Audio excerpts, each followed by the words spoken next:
Hello students, welcome in this video, and this video is for class 10th CBSE, and today we will start the chapter number 9th of the book Footprints Without Feet, Bholi. Okay, so read about the summary of this chapter. Okay, from her very childhood Bholi was neglected at home, और बचपन से ही जो भोली थी उसको घर में उसकी उपेक्षा की जाती थी, उसकी बेइज्जती की जाती थी।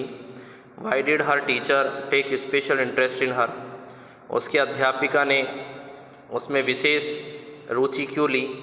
Did Bholi measure up to her teachers expectations, और क्या भोली जो है अपने अध्यापिका की आशाओं पर खरा उतर पाएगी। ठीक है, there are two questions.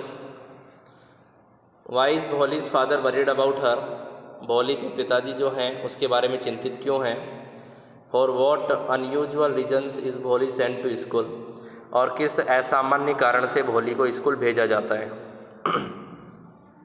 Her name was Sulekha, but since her childhood everyone had been calling her Bholi the सिंपलेटन, और उसका नाम सुलेखा था और वह बचपन से ही उसे हर आदमी भोली के नाम से जानता था। भोली यानी कि बुद्धू। She was the fourth daughter of numberdar Ramlal, और वह नंबरदार रामलाल की चौथी बेटी थी। When she was 10 months old, किंतु वह जब 10 महीने की थी, she had fallen off the cot on her head and perhaps it had damaged some part of her brain, किंतु एक बार जब वह अपने सिर के बल खाट से नीचे गिर गई तो शायद ही उसके मस्तिष्क के कुछ हिस्से डैमेज हो गए। दैट वाज वाई, इस कारण से she remained a backward child and came to be known as Bholi, और इसी कारण से वो एक बैकवर्ड चाइल्ड हो गई, यानी कि एक पिछड़ी हुई लड़की बन गई, और इसी कारण से उसको भोली यानी कि सिंपलेटन बुद्धू के नाम से जानने लगी। At birth the child was very fair and pretty, जन्म के समय वो बच्चा यानी कि जो बच्ची थी बहुत ज़्यादा सुंदर और बहुत ज़्यादा अच्छी और बहुत ज़्यादा सुंदर थी। But when she was 2 years old, किंतु जब वह 2 साल की हुई, she had an attack of small pox, तो उसे छोटी माता हो गई यानी कि जो स्मॉल पॉक्स हो गई। Only the eyes were saved, केवल आंखें बची। But the entire body was permanently disfigured by deep black pock marks, किंतु उसके पूरे शरीर पर पूर्ण रूप से जो काले धब्बों से, काले निशान से उसका शरीर पॉक मार्क्स के कारण काला पड़ गया। Little Sulekha could not speak till she was 5, और छोटी सुलेखा जब तक 5 साल की नहीं होगी तब तक वह बोलना भी नहीं जानती थी, बोलना भी नहीं सीखा था। But when at last she learn to speak, किंतु जब उसने बोलना सीख लिया, सी स्टमर्ड, तो वह हकलाती थी। The other children of her made fun of her and mimicked her, और जो दूसरे बच्चे प्राय उसका मजाक उड़ाते थे और उसकी नकल उतारते थे। As a result she talked very little, इसका परिणाम ये हुआ कि वो बहुत ज़्यादा कम बात करती थी। रामलाल हैड 7 चिल्ड्रन, रामलाल के 7 बच्चे थे। 3 sons एंड 4 daughters, 3 बेटे थे और 4 बेटियां थी। And the youngest of them was भोली, उनमें से सबसे छोटी जो बच्ची थी या लड़की थी वो भोली थी। It was a prosperous farmer's household and there was plenty to eat and drink, यह एक समृद्धशाली किसान का घर था और यहाँ पर खाने पीने की कोई कमी नहीं थी। ऑल द चिल्ड्रन एक्सेप्ट भोली वर हेल्दी एंड स्ट्रॉन्ग, भोली के अलावा जितने भी बच्चे थे वो सभी हेल्दी और स्ट्रॉन्ग थे। The sons had been sent to the city to study in schools and later in colleges, और उनके बेटों को पढ़ने के लिए शहर में भेज दिया गया। ठीक है, पहले स्कूल में, उसके बाद कॉलेजों में भेजा गया। Of the daughters Radha the eldest had already been married, उन लड़कियों में सबसे बड़ी राधा थी, और राधा जो थी और उसकी पहले ही शादी कर दी गई थी। The second daughter Mangala's marriage had also been settled, उसकी दूसरी बेटी मंगला की शादी भी हो गई थी। And when that was done, किंतु ये सब कुछ हो गया था, Ramlal would think of the third Champa, Ramlal ने अपनी तीसरी बेटी चंपा के बारे में सोचा। They were good looking healthy girls and it was not difficult to find bridegrooms for them. वे तीनों लड़कियां बहुत अच्छी दिखने में बहुत अच्छी थी, स्वास्थ्य में अच्छी थी, और साथ में उनके लिए दूल्हा ढूंढने में कोई परेशानी नहीं हुई। But Ramlal was worried about भोली, किंतु रामलाल भोली के बारे में बड़ा चिंतित था। She had neither good looks nor intelligence, ना तो वो काफ़ी दिखने में अच्छी थी और ना ही वो बहुत ज़्यादा इंटेलिजेंट थी। Bholi was 7 years old when Mangala was married, Bholi की उम्र उस समय 7 साल थी जब मंगला का विवाह हुआ था। The same year A primary school for girls was open in their village, और उसी साल गांव में एक प्राथमिक विद्यालय लड़कियों के लिए खोला गया। The tehsildar sahib came to perform its opening ceremony, और तहसीलदार साहब उस समारोह पर उसका ओपनिंग सेरेमनी यानी कि उसकी जो ओपनिंग सेरेमनी या उद्घाटन समारोह था उसको परफॉर्म करने के लिए आए थे। ही सेड टू रामलाल, उसने रामलाल से कहा, as a revenue official you are the representative of the government in the village, एक राजस्व अधिकारी होने के कारण तुम गांव के अंदर सरकार के एक प्रतिनिधि के रूप में हो। You must set an example to the villagers, इसलिए गांव वालों के लिए तुम्हें एक उदाहरण प्रस्तुत करना चाहिए। You must send your daughters to school, तुम्हें अपनी बेटियों को स्कूल भेजना चाहिए। That night when Ramlal consulted his wife she cried, are you crazy, और उस रात जब रामलाल ने अपनी पत्नी से कंसल्ट किया तो वह चिल्लाई, क्या तुम पागल हो गए हो। The girls go to school who will marry them, अगर लड़कियां स्कूल जाएगी तो उनसे शादी कौन करेगा। But Ramlal had not the courage to disobey the tehsildar. At last his wife said, I will tell you what to do, और रामलाल जो था उसने तहसीलदार की अवज्ञा करने का साहस नहीं था, इस कारण से उसने अपनी पत्नी से कहा कि मैं तुम्हें बताता हूँ कि क्या करना है। सेंड भोली टू स्कूल, भोली को स्कूल भेज दो। As it is there is little chance of getting her married, हो सकता है इसी कारण से उसकी शादी करने का कोई चांस बन जाए। विद हर अगली फेस लैक ऑफ सेंस, उसके भद्दे चेहरे के बावजूद और उसमें बुद्धि की कमी होने के बावजूद। Let the teachers at school वरिंग अबाउट हर, और स्कूल में ही अध्यापक उसके लिए चिंता करेंगे। Okay, there are 2 questions also. Does Bholi enjoy her first day at school, क्या भोली को प्रथम दिन अपने स्कूल में आनंद आता है। Does she find her teacher different from the people at home, क्या वह अपने अध्यापक को अपने घर के लोगों से अलग पाती है। The next day Ramlal caught Bholi by the hand and said, अगले दिन रामलाल ने भोली का हाथ पकड़ा और उसे लेकर यानी कि उसे लेकर चला गया और कहा, कम विद मी, मेरे साथ आओ। I will take you to school, मैं तुम्हें स्कूल लेकर जाऊंगा। भोली वाज फ्राइटन, भोली डर गई। She did not know what a school was like, वह नहीं जानती थी कि स्कूल कैसा होता है। She remembered how a few days ago their old cow Lakshmi, और उसे कुछ दिन पहले या कुछ समय पहले की अपने पुरानी गाय की बात याद आई जिसका नाम लक्ष्मी था। Had been turned out of the house and sold, उसको भी इसी तरीके से घर से निकाल दिया गया था और उसे बेच दिया गया था। No no no no no no, she shouted in terror, pulled her hand away from her father's grip, वह नो नो करती रही और वह डर के मारे चिल्लाई और उसने अपना हाथ अपने पिता के हाथ से छुड़ा लिया। What is the matter with you you fool, तुम्हारे साथ क्या बात हो गई, पागल हो गई हो। साउटेड रामलाल, रामलाल चिल्लाया। I am only taking you to school, मैं तो केवल तुम्हें स्कूल ही लेकर जा रहा हूँ। Then he told his wife, उसके बाद उसने अपनी पत्नी को बताया। Let her wear some decent clothes today, आज उसको कुछ आकर्षित कपड़े पहनाओ, सुंदर से कपड़े पहनाओ।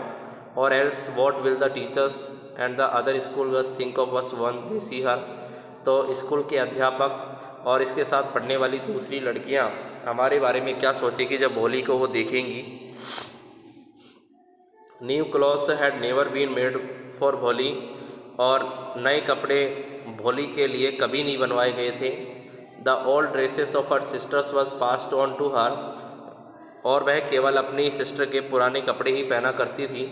No one care to mend or wash her clothes, कोई भी उसके कपड़ों को ना तो धोता था और न ही सही तरीके से सुखाता था।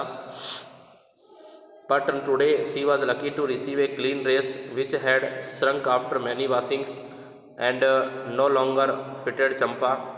और आज भोली बहुत बड़ी भाग्यशाली थी, क्योंकि आज भोली को साफ सुथरे कपड़े पहनाए गए, जो कपड़े कई बार धोने के बाद सही तरीके से प्रेस किए हुए थे, और ये वे कपड़े थे जो चंपा को फिट नहीं आ रहे थे। She was even bathed and oil was rubbed into her dry and matted hair, और उसके बाद वह नहाई, उसके बालों में जो है सूखे और जो सूखे बाल थे और जो उलझे हुए बाल थे उनके अंदर उसने तेल रगड़ा। Only then did she begin to believe that she was being taken to place better than her home, और उसके बाद ही केवल उसे इस बात का विश्वास हुआ कि शायद उसे घर की अपेक्षा और अच्छी जगह पर ले जाया जा रहा है। When they reached the school, किंतु जब वे स्कूल पहुँचे, the children were already in their classrooms, तो बच्चे पहले से ही अपनी क्लासरूम में बैठे हुए थे। Ramlal handed over his daughter to the headmistress, और रामलाल ने अपनी बेटी जो है वो अध्यापिका के हवाले कर दी। लेफ्ट अलोन, वह अकेला चला गया। The poor girl looked about her with fear laden eyes, और वो बेबस लड़की अपनी नज़रों से, अपनी गिरी हुई यानी कि जो झुकी हुई नज़रों से अपने पिताजी को देख रही थी। देयर वर सेवल रूम्स, वहाँ अनेक कमरे थे।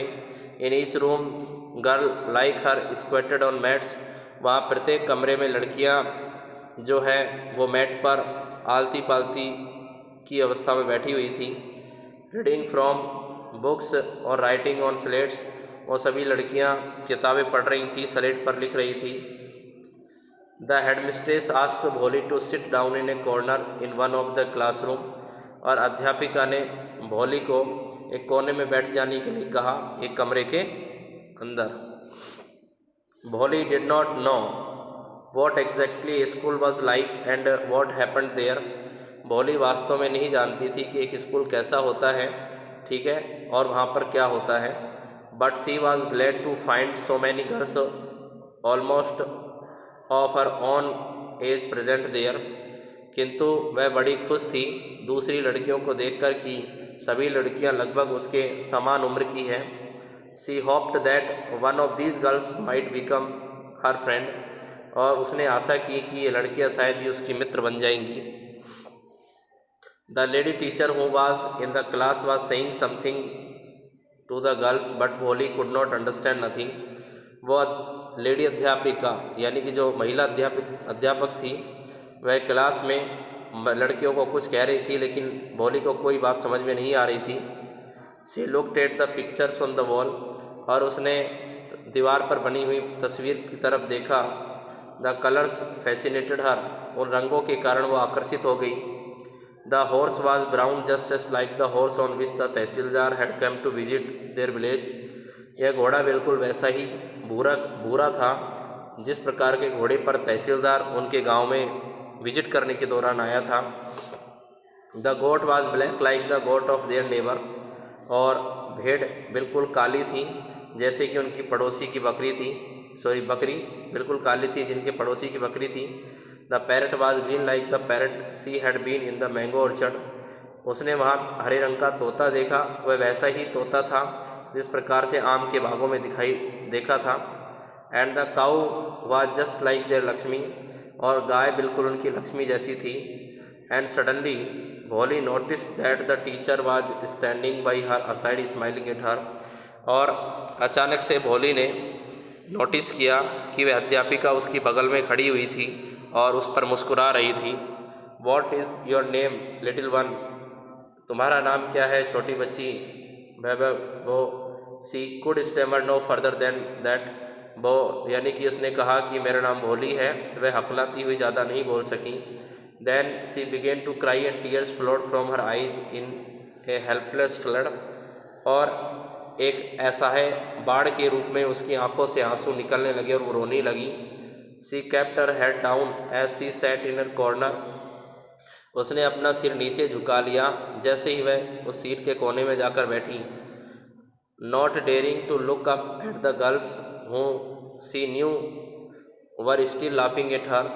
वह not daring to look up at the girls, वह लड़कियों से सिर ऊपर करके यानी कि नहीं देख सकती थी. वह जानती थी कि शायद ये लड़कियां उस पर हंस रही हैं. When the school bell rang, all the girls scurried out of the classroom. जैसे ही स्कूल की घंटी बजी वैसे ही लड़कियां क्लासरूम से भागती हुई आई. But Bholi dare not leave her corner, किंतु भोली अपना कोना छोड़ने को तैयार नहीं थी. हर हेड स्टिल लोवर्ड, उसका सिर अब भी झुका हुआ था. सी केप्ट ऑन सोबिंग, वह अब भी सुबक रही थी. भोली, the teachers voice was so soft and soothing, उस अध्यापिका की आवाज़ बड़ी यानी कि नम्र थी और पोलाइट थी. And in all her life she had never been called like that, और उसने अपनी ज़िंदगी में पहले किसी को भी इस तरीके से बोलते हुए नहीं देखा. इट टच्ड हर हार्ट, इस बात ने उसके हृदय को छू लिया. गेट अप, खड़ी हो जाओ, सेड द टीचर, अध्यापिका ने कहा. It was not a command, यह कोई कमांड नहीं था. But just a friendly suggestion, यह केवल मित्र जैसा एक सुझाव था. भोली खड़ी हो गई. Now tell me your name, अब मुझे अपना नाम बताओ. Sweat broke out over her whole body, उसके पूरे शरीर से पसीना बहने लगा. Would her stammering tongue again disgrace her, और शायद ही उसकी हकलाती हुई जबान उसको दोबारा से निराश कर देगी. For the sake of his kind woman however she decided to make an effort, और अपनी दयालु उस महिला के लिए यानी कि अध्यापिका की खातिर उसने फैसला किया कि वह एक प्रयास करेगी. She had such a soothing voice, ये वास्तव में एक बहुत नरम आवाज़ थी. She would not laugh at her, और शायद वह इस पर नहीं हंसेगी. वह सी बिगेन टू स्टमर, वह दोबारा से वह करने लगी यानी कि नाम बोलने लगी, वह हकलाने लगी. Well done, the teacher encourage her, अध्यापिका ने उसका साहस बढ़ाते हुए कहा. बहुत अच्छे. कम ऑन नाउ, अच्छा ऐसा करो, जारी रखो. द फुल नेम, अब पूरा नाम बताओ. वह Bholi. At last she was able to say it and felt relieved as if it was a great achievement, और उसने अंत में अपना नाम भोली बताया क्योंकि वह अब बोल पाने में शायद काबिल हो गई थी. उसने महसूस किया कि शायद उसने एक बहुत बड़ी उपलब्धि प्राप्त कर ली. वेल डन, बहुत अच्छे. The teacher patted her affectionately and said, अध्यापक ने उसे बड़े प्रेम पूर्वक थपथपाया और कहा. Put the fear out of your heart and you will be able to speak like everyone else, अब तुम जो है अपने डर को बाहर निकाल दो, यानी कि अपने हार्ट से अपने डर को बाहर निकाल दो, और तुम देखना प्रत्येक चीज़ बोलने में तुम सक्षम हो पाओगी, यानी कि सही तरीके से बोल पाओगी. Bholi looked up as if to ask really, Bholi ने यानी कि ऊपर की तरफ नजरें यानी कि उठाते हुए कहा, मानो कि जैसे कि वो वास्तव में पूछना चाहती हो, वास्तव में क्या ऐसा हो सकता है, क्या मैं वास्तव में बोल सकती हूँ. Okay students, and rest of the chapter I will teach you in the next video, and after the 5th chapter I have started the 9th chapter, and rest of the chapter I will also teach you. Don't worry for this, okay, and you are to do your homework at time. Okay students.